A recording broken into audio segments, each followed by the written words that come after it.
Good morning, we grow wild. Today we're going to make bread. Play the intro.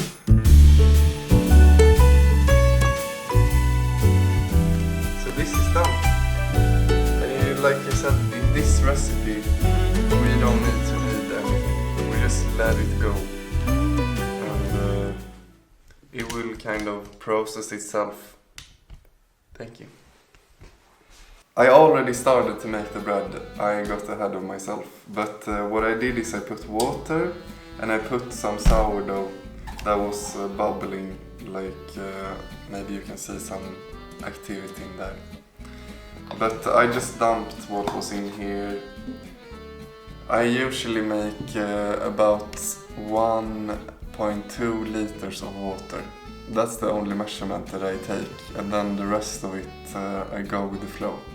Because when you put flour, you will notice when it has the right consistency anyway.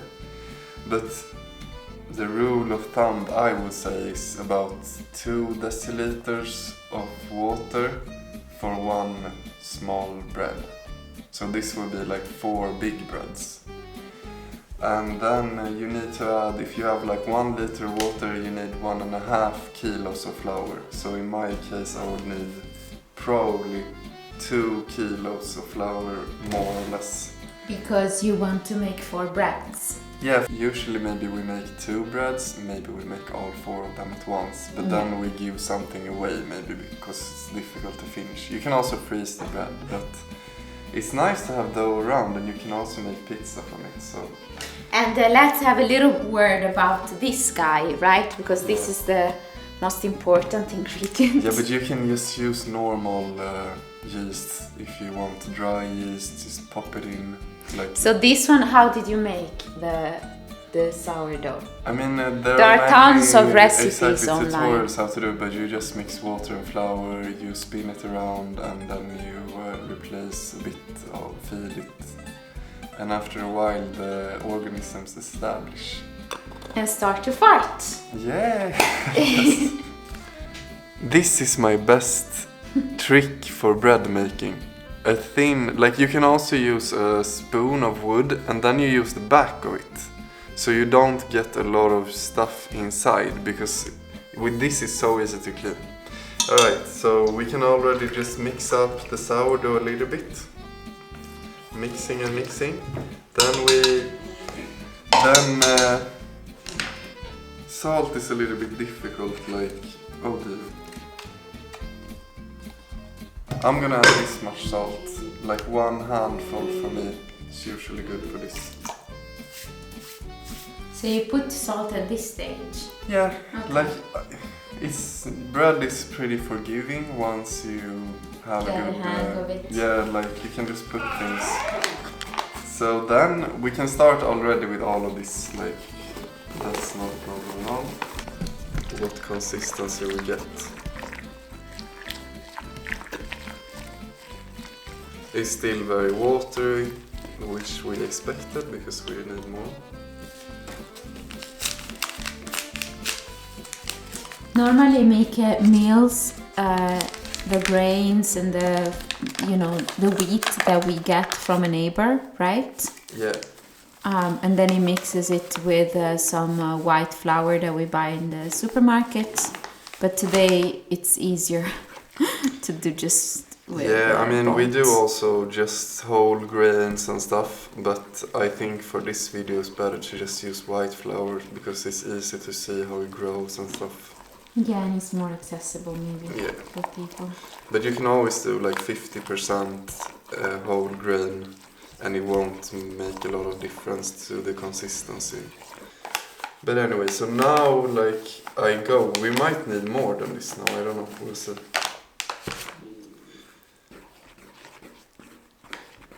What consistency do we have to reach? Like for me, when this small stick starts to be heavily moving, like that you almost start to worry that it will break, then it starts to get the consistency, otherwise it just flows through. But now it's starting to stop. Yeah. So it's like now we're getting close, but I will still put a bit more. Now I'm starting to feel that it's starting to pack up better. Yes. But it's not like, I think we'll need a little bit more. Dun dun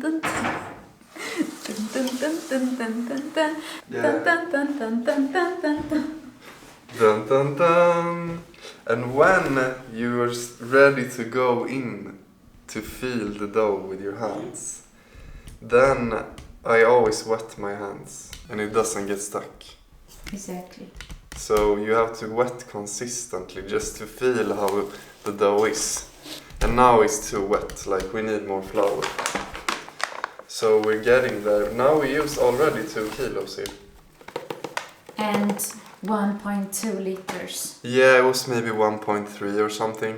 Okay. So now we should be pretty good. So Mickes puts 1.2, 1.3 liters of water and about 2 kilos of flour to make 4 quite big breads. I think it's quite good consistency. I mean, we could easily leave it like this. There is another important element in this process, and it's the cast iron pot. It kind of creates that oven-like environment, right? Yeah, exactly. It also keeps the shape of the bread so it doesn't go all over the place. I added a small hill more of flour. A small hill.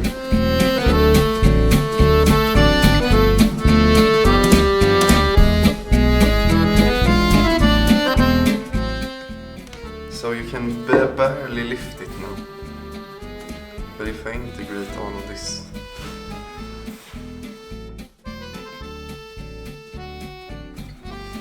And if you start to use the same flour every time, you can make a recipe. But I usually use different flours and different amounts of different things. So usually you want to just feel it anyway, how much you need. Let's see. It still hangs, and then we have enough structure, I would say. In this recipe, we don't need to knead anything, we just let it go. Welcome back to Baking with Micke.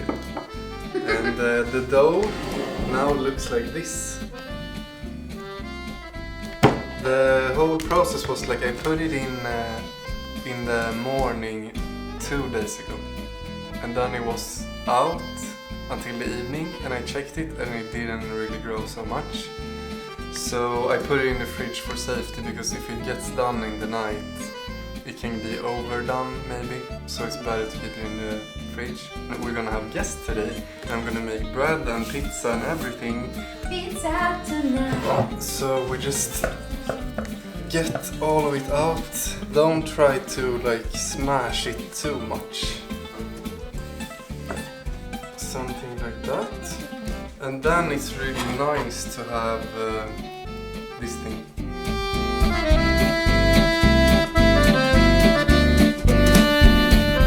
Now we put flour when they have already the shape. You don't even have to wait, but just for them to grow a little bit up again after the movement, you can leave them for half an hour. So I usually put them in and they have quite some flour so they don't get stuck in here. And then you can put the oven on because that takes like 15 minutes to get it up to 220 degrees. We're working with the oven here. I put 2 cast iron pots. Let's do this quickly so we don't lose the heat. 1 and 2 cast iron pots because they need to be super hot. So that when you put the bread is like, damn! And then it like tries to grow extra much. I would say if you don't have a cast iron pot, you should maybe have 180 degrees for 30 minutes. And if you have the cast iron pot, you start at 220 for 25 minutes. 220 degrees Celsius. Yeah. Specify. 222 degrees Celsius for with the lid on. Those are technical information we wait. So let me tell you something more about bread. No! Like when the bread comes out of the oven, make sure that the surface of the bread is quite hard, because inside there is a lot of humidity wanting to come out. And if the surface is not even done yet, it will just be a soggy bread in the end. So you want to kind of knock on it a little bit and see that it's pretty solid, and then you have to wait. But we'll get to that. Cut. So another story about bread, let me see if I have one. We were hiking across Italy, La Via Francigena it's called. And for the food, I prepared like 12 breads. They were like whole grain with a lot of seeds and nuts. And they were like just integral, like whole grain flour. They were really like raw, hard pieces of bread. Very healthy. And they lasted for I think 1.5 weeks. If you've seen The Lord of the Rings, the lambas bread that they eat. I love that! What is it called in the... The elves! Yeah, the wood elf place. Yeah. I forgot what that place is called, but Galadriel offers it to Frodo and Sam, and they just need a little bit of bread to survive the day. And that's what we brought for La Via Francigena. Go. Oy.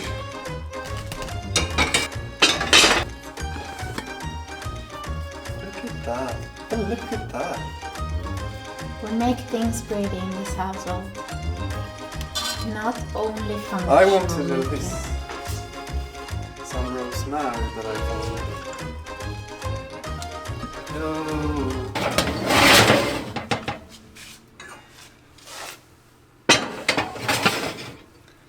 That's it. We've done it. Now we just put an alarm for 25 minutes. 25 minutes? Yeah. But let's just put like temperatures and shit in the description because Yeah. it's a mess, alright? Yeah. Okay, 25. see you in 25 minutes. The alarm is going! Alright, we're live from the oven. We look at this, see what happened. Yay! It went up! So It's very now, soft. now we have to take off the lids and we put back in the oven for how long? 20 more minutes, and we reduce the temperature a bit so we don't burn it so from 220 to 200. That's really good. We don't see. We got it. And then back in the oven we go. Yay!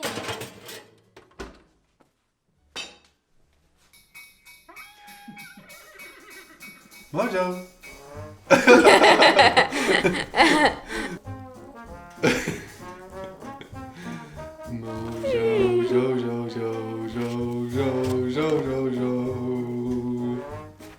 Vita, Micke, Carini, Carini.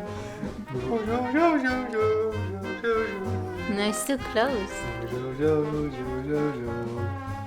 So you made this hat, right? Yeah. And it's like ribbing? Yeah. Is it 2-stitch ribbing? No, it's 1 by 1. So It's dark outside. Yeah, I'm like the light is gone. It's like Christmas time. It's really cozy. We got the fire on.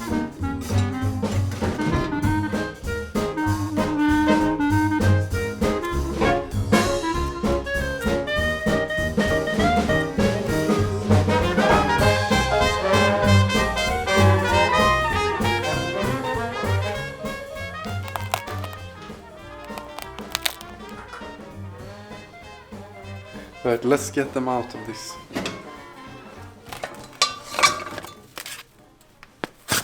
Like they can definitely bake a little bit more, but they're fine. Delish. So we're preparing for the pizza here as well. So it's a bit messy in this video, but don't worry. I don't like It's this. gonna be fine. This is my video now, right? We don't have to edit, we don't have to stress. It's Christmas, alright? We're gonna make a nice video from this. Here we have the bread. And now, usually, because it's hard on the outside, usually you want to wait. But we're gonna cheat because we're kind of curious. Salivating. We're kind of curious, so... They're curious too. Like, it's gonna be very hard on the outside and mushy on the inside if you don't wait for like 40 minutes or something. Cut it in the middle. Wash. And put it like this. Mmm. And then you can cover it so it doesn't lose the moisture. So the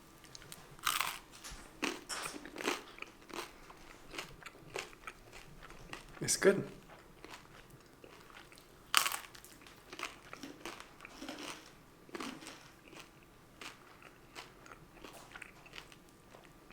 It's really good, I like it.